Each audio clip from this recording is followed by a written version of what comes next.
Hi guys, Charlie Aquino here and welcome to another episode of Upskill Videos. And today we're going to talk about freelancing once again.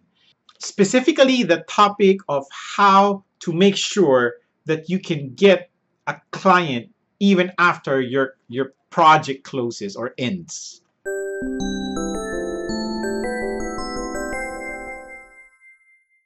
So just the other day, I was on Facebook and going through the one of the groups that I am a member of, and browsing through the different posts, and I saw this comment from one person, and she says there simply, from Upwork to no work.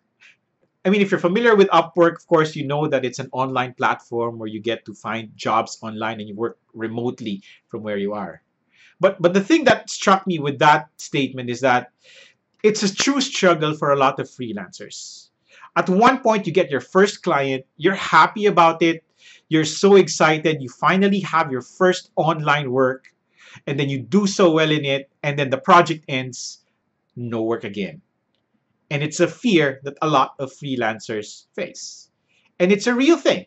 We have to go through it at least once in our freelancing career. Because believe it or not, even if you have a long-term contract, it will always end. There is nothing permanent in freelancing. That's why you are called a freelancer, because you have to be free to work on any project that you can work on. So what should we do? How can we make sure that even after we have completed our task, that we can have already a next task in line for us? Even if our contract with a current client right now ends, how can we make sure that there's another client coming up? Let me present to you 4 tips on how you can do that. Number 1, always have more than one client. I know a lot of starting freelancers often ask this question. I already have a long-term contract with one client and I have to spend 40 hours for it. Can I get another client? Of course you can, and you should. My tip for you, get at least 2. If you can do 3, then better do 3. Or if you can do 4, better do 4. Try to get 4 clients. Try to work on 4 different clients at the same time. Don't bother about just focusing on one client, because when that contract ends, you have nothing to go back to. Personally, I'd rather have 4 clients where I work 10 hours every week for each of them, rather than one client when I have to work 40 hours for them. So try to get more clients that you can accommodate. Tip number 2, be in more than one platform. Of course, Upwork is a very big thing here, especially here in the Philippines, but there are more platforms to get online work other than Upwork. There's onlinejobs.ph, there's freelancer.com, and there are also these very specialized sites for very specific services. I do motion graphics, and one of the sites that I go through previously when I need to find work is something called videobrewery.com. And then there is also VeedMe. Okay, and whatever service that you are doing, whether it's writing or virtual assistant, there are always a lot of freelancing platforms there. So try to be involved in several of them, not just one.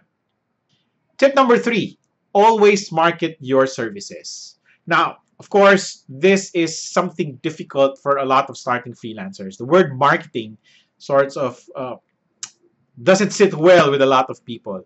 Well, the hard news is you are a freelancer, you need to market yourself, because you are in the business of promoting yourself and your services.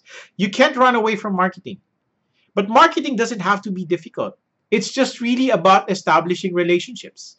Establish relationships with your community. Try to join different Facebook groups.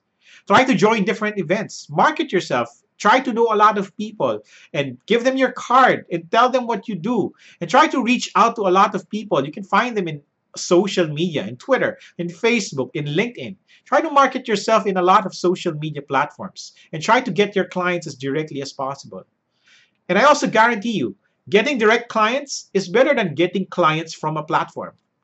Primarily because the platform takes fees. But if you get it directly, all of the fees go to you.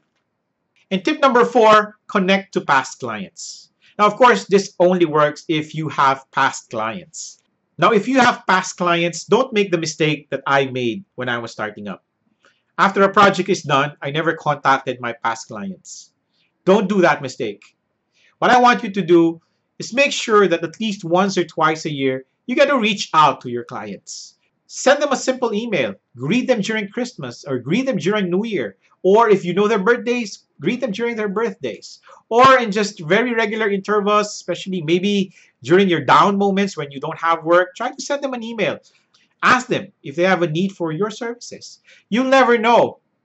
Maybe they have one, and if you are there and you're available and they know you're available, you don't know. Maybe they might just give you another work. So those are the 4 tips that I wanted to share with you, and I hope you learned something from it. And please do tell me if you have any comments, if you have any additional suggestions that you want to share to the community. I would very much love to hear them. Thanks for watching, guys. And please remember, if you love this video, please subscribe to my channel and share this to everyone you know who might benefit from it. Thanks again for watching, and always remember, keep learning. Bye.